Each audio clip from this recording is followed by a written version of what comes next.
अजीज़ान, आपको आपके भाई आदिल राजा का सलाम पहुंचे। अजीज़ान, पाकिस्तान के ऊपर काबिज मिलिट्री डिक्टेटर को एक खुफिया बीमारी है। बीमारी क्या है मैं उसके बारे में आपको बताऊंगा और मैं साबित करके भी आपको दिखाऊंगा।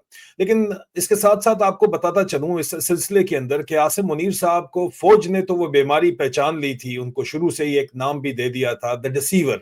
और staff college, command staff college के जर्नल के अंदर ये जो जरीदा छाया हुआ था उसमें मेजर जब ये थे तो major Asim Munir Ahmad Shah the receiver 219 Dheri Hasanabad Rawalpindi जो है वो उसके नाम से इनको पुकारा गया था। तो ये धोखा देने की जो बीमारी है इसको आपने समझ लेना है। सबसे पहले मुल्ला मिलिट्री अलायंस हमेशा से पाकिस्तान के अंदर जो गुल खिला रहा है, पाकिस्तान के ऊपर कब्जा 78 साल से चला रहा है मिलके, वो भी आपके सामने वाजे है।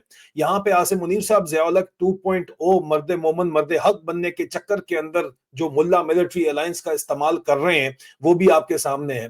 एक और बात ज़हन के अंदर रखिए कि पाकिस्तान बनने की मुखालफत जमात इस्लामी ने की थी और जमात इस्लामी में हमेशा से ऐसे लोगों को प्लांट किया गया है जो मौका पड़ने के ऊपर काम आए हैं। इसी तरह मैं मुसलसल 2 साल से तकरीबन रिपोर्टिंग इसके ऊपर करता चला आ रहा हूं कि जमात इस्लामी के जो अमीर हैं मौजूदा हाफिज नईम रहमान साहब जो हैं वो वाज़े तौर के ऊपर आसिम मुनीर के साथ हम नवाला व हम प्याला हैं, लगते नहीं है लेकिन हैं जरूर। और उसके ऊपर मैं उन मौजूआत के ऊपर हमेशा बात करता हूं जिसके ऊपर पब्लिकली बात नहीं की जा रही होती। जमात इस्लामी ने हाल ही के अंदर एक बहुत जबरदस्त और बहुत बड़ी रैली की और इसराइल के हमास को वहां पे बुलाया गया। ये कहानी इसको बैनुल-अक़वामी मीडिया ने भी कवर किया। कहानी मैं आपको जरा दिखा दूं एक दफा। मारियो नवाफिल इसकी कवरेज के अंदर यहाँ पे आपके सामने लिखते हैं जनाब के हमास ने पाकिस्तान की बहुत बड़ी रैली के अंदर सीनियर लीडर्स जो हैं उन्होंने कहा कि हम सारी उम्र एहतजाज करेंगे और वो वहां पे आए। और हमास ने कहा कि जमात इस्लामी की एक बहुत बड़ी लाहौर के अंदर गैदरिंग, इस हालात में गैदरिंग क्या लाहौर के अंदर हो सकती है? आप मुझे खुद बताएं। जनरल मुशर्रफ ने बताना था बैनुल-अक़वामी दुनिया वेस्टर्न कंट्रीज को कि भाई अगर मैं नहीं होऊंगा तो ये मौलवी तुम्हें आके खा जाएंगे, ठीक है? तो उसने लाल मस्जिद कर दिया था। इसी तरह आसिम मुनीर ने पूरी दुनिया को बताया कि अगर मैं नहीं होऊंगा तो मौलवी तुम्हें आके खा जाएंगे, उसने मुरीद के कर दिया। आपके सामने हालात हैं। और उसी सिलसिले के अंदर जो ये काम किया जा रहा है उसमें हमास की जो इस वक्त हेड होंचो डॉक्टर मरवान अबूरास को बुलाया गया और वो वहां पे आके रिलीजियस और पॉलिटिकल कम्युनिटी के बड़े बड़े लोगों के साथ मुसलमान ममालिक के बैठे और गजा के चीफ खलील अल हया को भी बुलाया गया। पाकिस्तान में लाहौर में रैली हो रही है और बताया यह गया कि जनाब उन्होंने कहा कि जी मोहम्मद अली जना जो हैं वो ज़ायनिज़्म के खिलाफ थे और मोहम्मद इकबाल जो हैं उनकी इस्लामी तशख़्ख़ुस की और खुदी की को कर बुलंद इतना की जो है खुदी का जो फलसफा है उसके बारे में बातचीत की गई।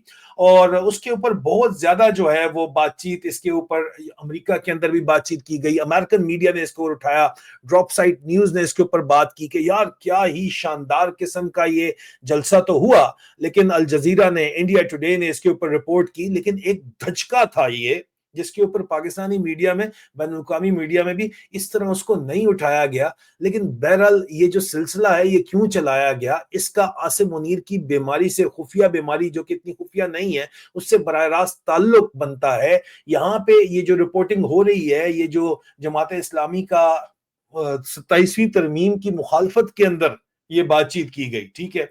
उसके ऊपर जनाब उन्होंने ये भी कहा कि बहुत ज्यादा क्लैशेस जो है वो इजराइल मुखालिफ जो कि बातचीत यहाँ पे चल रही है और जमात इस्लामी पाकिस्तान ने कहा जी कि हम इसराइल के मुखालिफ हैं, 27वीं तरमीम इसराइल को इकट्ठे करने के लिए है। ये कहानी क्या चल रही है? हमारे ज़राए हाफिज नईम साहब की ये जो कहानी है उसके ऊपर क्या कहते हैं? एक हाफिज ये है और दूसरा हाफिज कौन है? आसिम मुनीर है। ये दोनों मिलके ये कहानी डाल रहे हैं, हमारे जराए ये दावा करते हैं। इन दोनों ने मिलके कहानी डाली है। एक तरफ तो इसराइल को दिखाया गया है कि अगर तो यहाँ पे कोई स्ट्रॉन्ग मैन ना हुआ मुशर्रफ की तरह का, जहां ये ज़िया-उल-हक बनना चाहते हैं अपने डोमेस्टिक मौलवियों के साथ, यहाँ आसिम मुनीर साहब जो हैं वो ज़िया-उल-हक बन जाते हैं। बैनुल-अक़वामी दुनिया को ये मुशर्रफ बन के दिखाना चाहते हैं, इसलिए बाहर जाते हैं, इसलिए चाचू विस्की खिलाते हैं। जाहिर बात है ये सारे के सारे काम भी इनके साथ चल रहे हैं।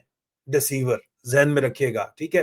तो ये हमारे ज़राए कहते हैं कि हमेशा से जमात इस्लामी को मिलिट्री इस्टेब्लिशमेंट ने इस्तेमाल किया है, मुल्ला मिलिट्री अलायंस ने मिलके गेम डाली है। ये भी गेम डाली जा रही है इसराइल को डराने के लिए कि अगर तो تم نے سپورٹ نہ کیا عاصم منیر کو، جس نے مرید کے تمہیں کر کے دکھایا ہے، ٹی ایل پی والا مرید کے تمہیں کر کے دکھایا ہے، اگر اس کو تم نے سپورٹ نہ کیا تو دوسری صورتحال کیا ہے؟ یہ مولوی آئیں گے کھا جائیں گے، تم $10,000 فی سپاہی ہمیں نہیں دیتے اور پاکستان کو آنے نہیں دیتے، تمہاری ایسی کی تیسی، اگر یہ نہیں کرو گے تو یہ آئیں گے، بہو آئے گا اور بہو کھا جائے گا، یہ مولوی آ کے تمہیں کھا جائیں گے۔ حماس والوں کو بھی انہوں نے یہاں پہ بلایا ہوا ہے۔ یہ میسجنگ کنوے کی جا رہی ہے اس بندے کی طرف سے، دا ڈسیور کی طرف سے، کہ بھائی میں ہی ہوں جو تمہیں بچا سکتا ہوں، نہیں تو دوسری طرف کون ہے؟ دوسری طرف عمران خان ہے، اور عمران خان ایبسلوٹلی ناٹ بولتا ہے، ایبسلوٹلی ناٹ نہیں، ہم حاضر ہیں، دا ڈسیور حاضر ہے، ایبسلوٹلی یس بولے گا، تم حکم تو کرو۔ اور یہ ویسٹرن کنٹریز کو یہ بات تو سمجھ نہیں ہے، ان کو تو صرف یہ ویژولز نظر آتے ہیں، ان کو اور کوئی چیز نظر نہیں آتی، ان کو تو دکھایا یہ جا رہا ہے بین الاقوامی میڈیا کو کہ دیکھو جناب، ہم تمہارا اگر ہم نہیں ہوں گے، فوج نہیں ہوگی تو یہ لوگ آئیں گے، یہ مولوی آئیں گے، اور پھر یہ مولوی آ کے تم لوگوں کو جو ہے چھوڑیں گے نہیں۔ اور میں یہ نہیں کہتا کہ جماعت اسلامی پوری ملی ہوئی ہے، نہیں، جماعت اسلامی کے معصوم لوگوں کو ساتھ ملایا گیا ہے، جوڑا گیا ہے، ان کو بتایا گیا ہے کہ امینڈمنٹ روکنے کے لیے اتنی بڑی ہم نے ریلی کر دی ہے۔ حالانکہ امیر جماعت اسلامی نے کسی ایک جگہ کے اوپر بھی عاصم منیر کی مخالفت کے اندر پریکٹیکل سٹیپ نہیں لیا، چاہے وہ اس سے پہلے والے امیر جماعت اسلامی تھے یا اب امیر جماعت اسلامی ہے۔ یہ ٹوٹل آئی ایس آئی کہتی ہے، ہمارے ذرائع کہتے ہیں کہ یہ ٹوٹل کہانی مل کے چلائی جا رہی ہے، اور ٹاپ کے اوپر عاصم منیر اور حافظ نعیم صاحب ایک ہی سائٹ کے اوپر کھیل رہے ہیں، اور یہ ڈرایا جا رہا ہے باقاعدہ طور کے اوپر اسرائیل کو کہ اگر تو آپ نے ہماری سپورٹ نہ کی تو ہم لاہور کے اندر یہ کام کر رہے ہیں، تو ہم حماس کو بھی بلا رہے ہیں، تو اگر ہماری سپورٹ نہ کی گئی، ان کو بھی پتا ہے کنٹرول کون کر رہا ہے، ان کو بھی پتا ہے کہ پاکستان کے اندر بغیر اجازت تو یہ کام کیا ہی نہیں جا سکتا، اور ان کو بھی پتا ہے کہ ڈبل گیم کی جا رہی ہے۔ لیکن یہ انٹرنیشنل بلیک میلنگ بھی ہے کہ بھائی اگر میرے نال نہیں چلو گے تو میں پھر سارا تہاڈا کام بھی خراب کر دیاں گا۔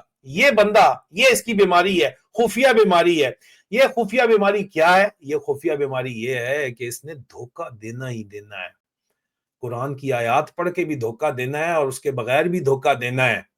ایک ثبوت اور صرف آپ کو جاتے جاتے دیتا چلوں، ہم تقریباً 1.5 سال سے حافظ نعیم صاحب کو مشورے دے رہے ہیں، ان کے اوپر رپورٹ کر رہے ہیں، اور یہ آپ دیکھیں انور لودھی صاحب نے 5 اکتوبر 2024 کو لکھا تھا کہ قوم دیکھ رہی ہے کہ مظاہرین پر ظلم ہو رہا ہے، اور جماعت اسلامی کے حافظ نعیم اور جے یو آئی کے فضل الرحمان کی طرف سے کوئی بیان سامنے نہیں آ رہا، اور جو کہ آج آپ ذہن رکھیے کہ 27 نومبر ہے، اسلام آباد قتل عام کا دن ہے، یہ ذہن میں رکھیے گا۔ میں نے اس کے اوپر لکھا تھا کہ فضل الرحمان کا تو سب کو پہلے پتا تھا، مگر حافظ نعیم آئی ایس آئی کے لاروں میں آ کے نیا علی زیدی اور فواد ڈبو بننے جا رہا ہے، اور بن گیا بعد میں، کیونکہ اس کے اوپر میں نے جب مجھے کنفرم ہوئی کہ یہ ملاقاتیں کر رہے ہیں، کراچی کے اندر ان کی ملاقاتیں ہو رہی ہیں بریگیڈیئر اعجاز عباسی کے ساتھ، اور جو بات چیت ان کو کہی جا رہی ہے سن رہے ہیں، تو میں نے تب تنگ آ کے لکھا تھا 30 دسمبر 2024 کو کہ حافظ نعیم الرحمان اور حافظ عاصم منیر میں صرف وسکی پینے کا فرق ہے، نہیں تو باقی تمام قدریں مشترک ہیں۔ یہ بات ہے، اور یہی بیماری ہے جو بیماری دھوکہ دینے کی ہے۔ ظاہری بات ہے بیماری کوئی خفیہ بیماری اب رہی نہیں ہے، لیکن خفیہ بھی ہے، کیونکہ دھوکہ تو خفیہ طریقے سے دیا جاتا ہے، اور جماعت اسلامی کے معصوم لوگوں کا استعمال کر کے کیا جا رہا ہے یہ سب کچھ کام۔ آپ جتنی مرضی بڑی برقیں مار لیں، جو حقیقت ہے وہ حقیقت ہے۔ سینیٹر مشتاق صاحب کو آپ نے سپورٹ اسلام آباد میں نہیں کی، اور لاہور میں آپ کو اتنا بڑا جو ہے وہاں پہ تو لوگوں کو مار دیا، لاہور میں آپ کو اجازت مل گئی اتنا بڑا جلسہ کرنے کی، جاتے جاتے صرف حافظ نعیم صاحب آپ کے لیے اور حافظ عاصم منیر صاحب آپ کے لیے عشق قاتل سے بھی، مقتول سے ہمدردی بھی، یہ بتا کس سے محبت کی جزا مانگے گا، سجدہ خالق کو بھی، ابلیس سے یارانہ بھی، حشر میں کس سے عقیدت کا صلہ مانگے گا۔ جڑے رہیے بریکنگ نیوز اور تجزیوں کے لیے۔ اگر آپ نے ابھی تک چینل کو جوائن نہیں کیا، سبسکرائب نہیں کیا تو کر لیجئے۔ بہت جلد دوبارہ ملاقات ہوتی ہے۔ خدا حافظ۔